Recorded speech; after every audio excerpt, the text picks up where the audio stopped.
Rocky Long. Coach, great to have you. Thank you so much for doing it. You know, one of the reasons we really wanted to have you on, this is an interesting, I think, under-discussed new rule for college football this year with the red shirt rule and the fact that players can now play a few games but not burn a year. You know, our producer, John Schaefer, was like, this actually helps the Power 5 teams maybe a little bit more. But what do you think? Well, number one, I think it's a good idea, but number two, I don't think they've gone far enough. I think that the idea of allowing freshmen to play a few games for their future career as well as keep the depth factor so the game stays pretty equal as they get into their freshman year, and as the season goes along, they're more ready to play late in the season than they are at the beginning.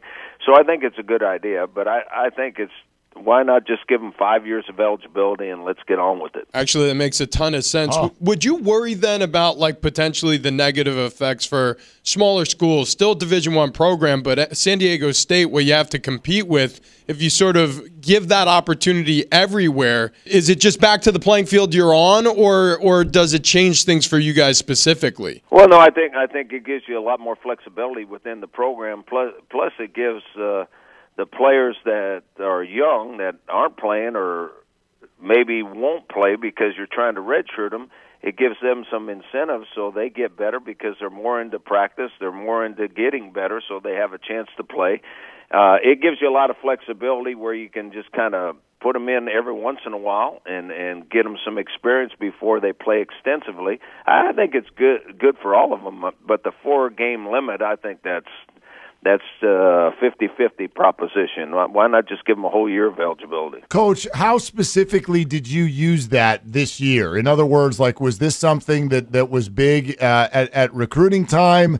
And how, you know, what is your plan with specific players this year? Well, it's brand new to us. I mean, I didn't know it was going to happen during the recruiting. I mean, it had been discussed. It had been put on the table, and then they voted on it not too long ago and passed it. But we have always told them the same thing. Now, we might change it now. What we've always told them is if you're in our 2 deep, you're going to play as a freshman, and if you're not in our 2 deep, we're going to try to redshirt you. And then if late in the season you need one of them, you leave it up to them.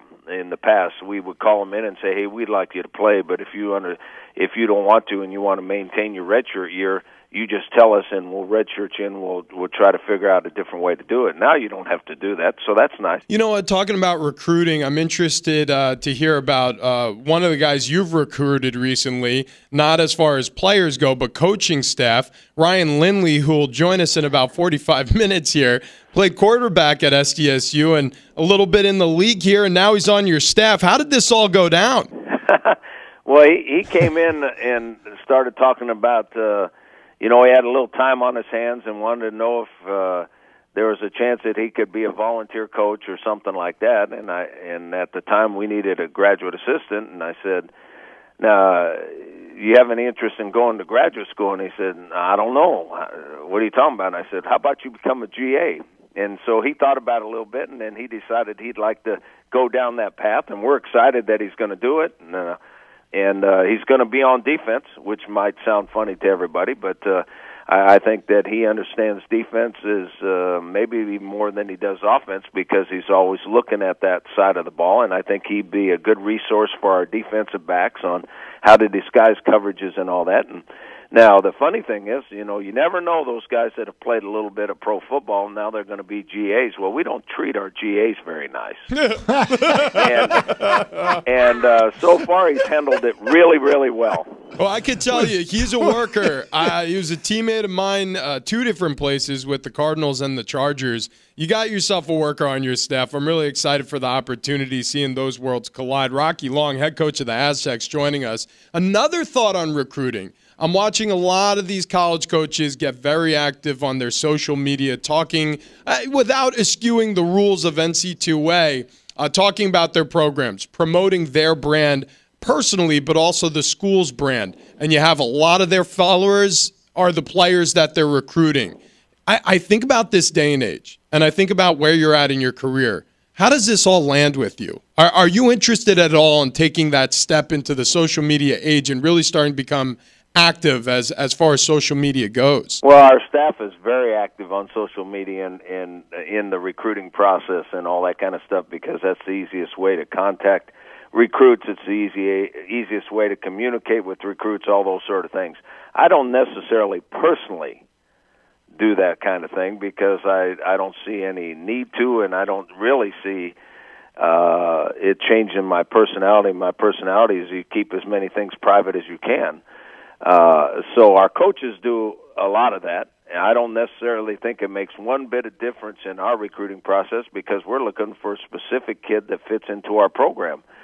And then he'll understand how our program is run, and if he fits in, he'll have a great time, a good education, and have great success here. So I think everybody recruits to their own recruiting base. That's really interesting because I think a lot of people are saying, oh, look, enrollment is up and, recruiting becomes easier because we're a bigger brand, we get more attention. You said we're looking for a specific type of player at San Diego State. Describe that player. Who is he? Well, in my opinion, it's a guy that puts team first. Now, obviously, before I start into all this, let's make sure that we don't recruit anybody we don't think can play the game and help us win. Okay, so the first thing they have to prove is that they have the athletic ability and size and strength to play at our level. So once we determine that, then our next step is to see if they're team guys first. They can take hard coaching. They can work hard in the weight room and in the off season, and when we get to the game, that we play a certain brand of football that a lot of people don't play anymore, and that is physical and run the ball on offense and try to cause problems and cause turnovers on defense. And we're really lucky right now because that's the kind of kids we got in the program. Plus, they're really, really good guys. I mean, they take care of business off the field as well as on the field, and they seem to know what's right and what's wrong. And every once in a while, if they mess up, we discipline them, and usually they learn from that. Yeah, on the field and off the field, those two things, I mean, they run concurrent with the college, professional. Every business has these issues when you have your employees in the building versus what they do outside. I mean, we see stories like this occur all the time. And unfortunately, social media is a window into many people's lives. So with the advent of this and you watching it progress, how do you help these guys steer themselves from making a mistake potentially in the off season or at any point during their careers under your tutelage and your coaching staff where it may follow them the rest of their lives? Well, number one, I agree with you. With the social media, they don't have near as much fun in college as I did when I was a player because nobody was taking pictures of you, everything you did. But I think it's their world. They have to learn how to handle it, and obviously we try to educate them and try to explain to them and show them examples of the right way and the wrong way of doing it, using the media. I mean, because it happens all the time, and it happens a lot of places, and it'll probably happen to us from time to time too. But you try to educate them, you try to explain to them what effect it has on their life, what effect it has on the team, the program, the image of the university, and all that. And if they're good guys, and we try to recruit nothing but good guys, if they're good guys, they understand the importance of that. And as they get older in our program, they really understand the importance of that, and they seem to handle it pretty well. We don't ban anything. We don't tell them what they can and cannot do because it's their world. They have to learn how to handle it the right way. Rocky Long with us on the Mark and Rich Show. Coach, I'm already looking at August 31st. I know it's over 2 months away, but this game up at Stanford is so interesting, I think, even psychologically for your team because it won't even be September yet, and one of two things is going to happen. Either you guys are 0-1 and people will be like, well, okay, there goes the whole undefeated season idea, or B, people are going to go, hey, watch out, San Diego State, that's a top 20 team. How are you prepared for that, and how do you prepare your team for that? Well, number one, we can talk about it in private. There's a time last year that I didn't follow this philosophy, and I think it hurt us. We try to treat every week exactly the same way. Now, people think I'm lying about that, but that is the absolute truth. There's no one game more important than any other game. We don't treat, because they're in the Pac-12, that ain't no big deal. We don't treat them any different than we do when we play someone that's not in the Pac, a Power 5 school. We don't treat them any different. we try to get ourselves ready to play. We know we can play with anybody. Our team and our players know they can play with anybody. It's just a matter of us going out and maybe out-execute the other team. We don't have a talent issue. We can match up. We don't have a toughness issue. We can match up. We don't get influenced anymore by big stadiums or big crowds. We're way past that now.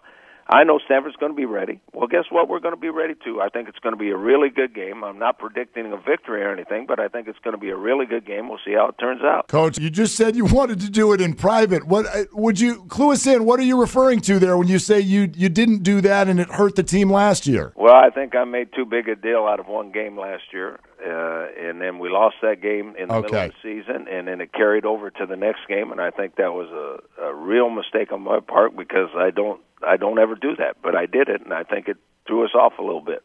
You know, Rock, that actually, I think I know which game you're talking about. I'm not going to mention it. I don't want to talk about that, but specifically the plan that you've had since then. Like, as a coach who's been doing this as long as you can, is it odd to you that you can learn things every year? How much a part of this is self-evaluation? I think that's the best part of my job. I'd say maybe the second best part of my job. Number one, it's working with young people that have the right attitude. I hear stories all the time out there that this age group doesn't do this and they don't do that and they won't do this. Not my guys. My guys, they want to be good. They'll work hard. They'll do whatever you ask them to do if they think it's going to make them better. So that's the best part of my job. The second best part is things change dramatically almost on a daily occurrence. So you have to stay on your toes. I mean, just like the social media stuff, they try to get me to do all that all the time, and I refuse, and I refuse, and I refuse. But I do read what they put on there, especially when they come in here and say, do you see what Johnny put on his deal? And so then I have to read it, and then we have to educate them and go on about our business. Coach, great stuff. And by the way, I'm pretty sure we can figure out what game you're talking about. It rhymes with Noisy Gate, and we'll just leave it at that. But, Coach, always great to have you. Thank you so much for coming on. I appreciate it, guys. Thank you.